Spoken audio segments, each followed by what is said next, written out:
Good evening student. আমরা আগের দিন যতদূর পড়িয়েছিলাম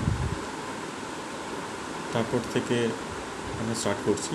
তো এবারে যেটা টপিক ছিল সেটা হচ্ছে ফ্যাক্টরস অফ আ টার্ম।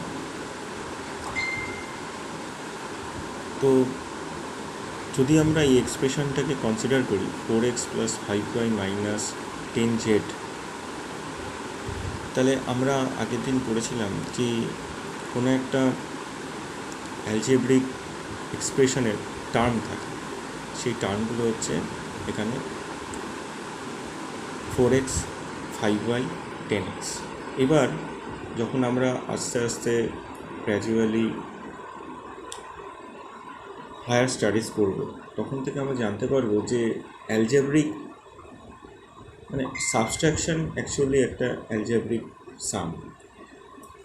আমরা অ্যারিথমেটিকে পড়েছিলাম 5 - 4, ইট মিনস 5 +/- মানে বেসিক্যালি এটা হচ্ছে algebraic some of positive number 5 and the negative number -4।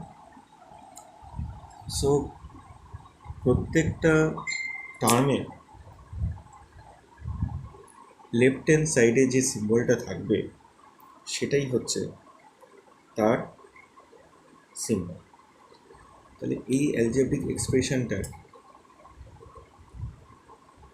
10x² - 5xy² + 10xy - 8y, এটার টার্মগুলো কী কী হচ্ছে?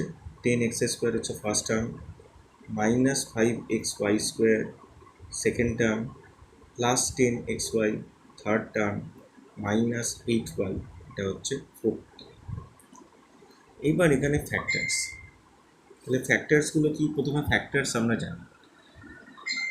তো 8কে যদি আমরা এলসিএম করি তাহলে 8 হচ্ছে 2 × 2 × 2, তার মানে 8-এর ফ্যাক্টরসগুলো হচ্ছে 2 2 2। বা 12কে যদি এলসিএম করি তাহলে তার ফ্যাক্টর হচ্ছে 2 2 3। তার মানে হচ্ছে 12কে আমরা 2 দিয়ে ডিভাইড করতে পারি, 12কে আমরা 2 দিয়ে ডিভাইড করতে পারি, 12কে আমরা 3 দিয়ে ডিভাইড করতে পারি। So those are the factors. Similarly অ্যালজেব্রাতে x² ফ্যাক্টরস হচ্ছে x × x, xy² ফ্যাক্টরসগুলো কী কী হচ্ছে? x y y। সো এখানে 10x² এই টার্মটার তাহলে ফ্যাক্টরসগুলো কী হচ্ছে? 10, x, x। তাহলে এই টোটাল টার্মটার এগুলো হচ্ছে ফ্যাক্টরস। -5xy² -5xy² এর ফ্যাক্টরসগুলো কী হচ্ছে? -5x y and y। Similarly 10xy তার ফ্যাক্টরসগুলো কী হচ্ছে? 10, x and y। R -8y তার ফ্যাক্টরসগুলো কী হচ্ছে? 8, -8 and y। তাহলে এইগুলো হচ্ছে ফ্যাক্টরস, এগুলো হচ্ছে টার্ম। এবার আমরা আস্তে আস্তে কোএফিসিয়েন্টে চলে এসেছি। কোএফিসিয়েন্ট, তাহলে কোএফিসিয়েন্ট কি? The algebraic expression it's a product of its factors. So এই অ্যালজেব্রিক এক্সপ্রেশনগুলো nothing but a product of its factors. তাহলে we also observe that the factors can be number or variable. ঠিক আছে, যেমন 6x1, তাহলে এটা একটা টার্ম। এই টার্মটার মধ্যে কী কী আছে? Number or variable. তাহলে 6 হচ্ছে নাম্বার আর xy হচ্ছে ভেরিয়েবল। তাহলে the numerical factor is called the coefficient of that term. Minded, numerical term. তাহলে এখানে কি হলো? 6xy এর নিউমেরিক্যাল টার্ম কি? 6, আর xyটা কি? Variable. So we say that 6 is the coefficient of xy. Similarly, -8a² b², এখানে -8 হচ্ছে নিউমেরিক্যাল টার্ম তাহলে -8 হচ্ছে এর কোএফিসিয়েন্ট। কার কোএফিসিয়েন্ট? এ স্কোয়ার বি স্কোয়ার, কারণ এখানে এ স্কোয়ার বি স্কোয়ার হচ্ছে ভেরিয়েবলটা। আর একটা সব থেকে ইম্পর্টেন্ট জিনিস হচ্ছে, যদি এক্স ওয়াই বলে দেওয়া, মনে করো একটা টার্ম আছে এক্স ওয়াই, তাহলে তার কোএফিসিয়েন্ট কী আছে, মানে হচ্ছে কনস্ট্যান্ট টার্ম, কিছু না থাকা মানে 1। মানে যদি আমরা লিখি এ, দ্যাট মিন্স এটা লেখা মানে 1 × a। 1 × a যে কোনো সংখ্যাকে 1 দিয়ে গুণ করলে সেটাই পাওয়া যায়। সো এইখানে 1 হচ্ছে কনস্ট্যান্ট আর এটা হচ্ছে variable. So in this case এর কোএফিসিয়েন্ট হবে 1। যেমন এখানে এক্স ওয়াই যদি দেওয়া থাকতো, তাহলে এক্স ওয়াই এর আগে কী আছে? 1।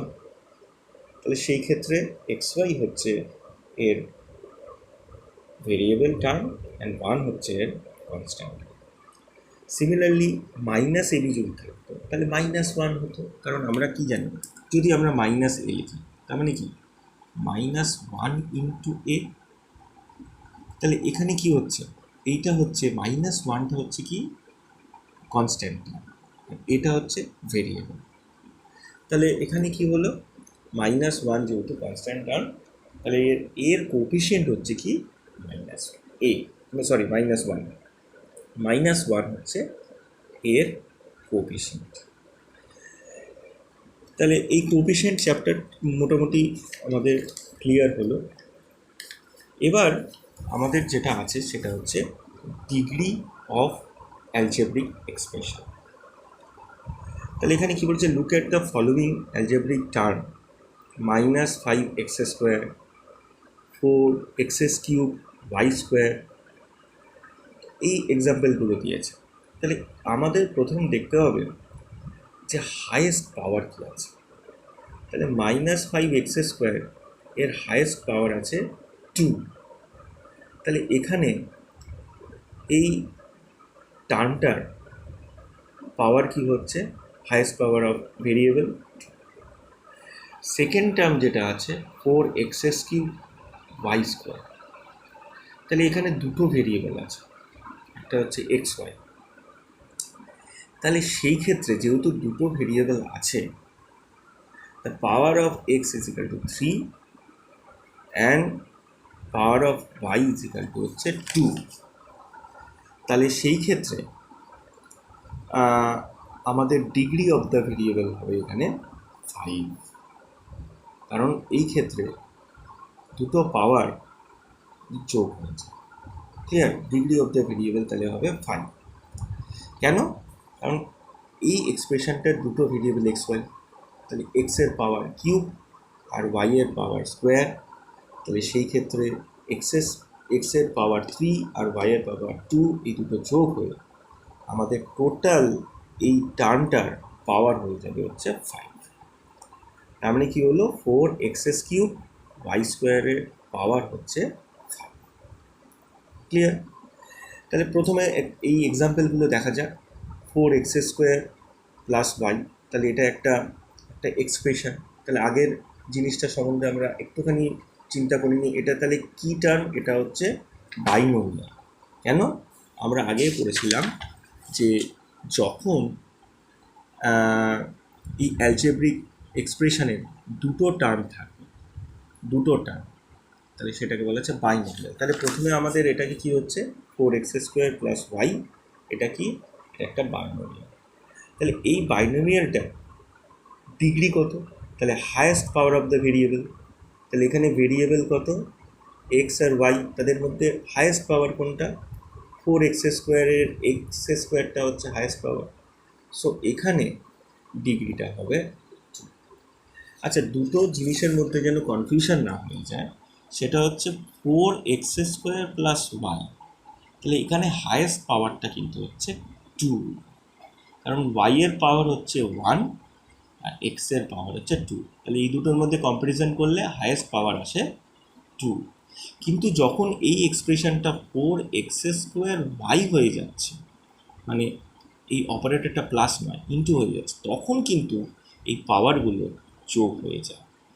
এখানে এক্সের পাওয়ার হচ্ছে 2 আর ওয়াই এর পাওয়ার হচ্ছে 1, এই দুটোকে যোগ করে টোটাল এক্সপ্রেশনটার পাওয়ার হয়ে যাচ্ছে 3। এই দুটোর মধ্যে যেন কনফিউশন না থাকে। আমরা নেক্সট ক্লাসে এই রিলেটেড কিছু অঙ্ক করব।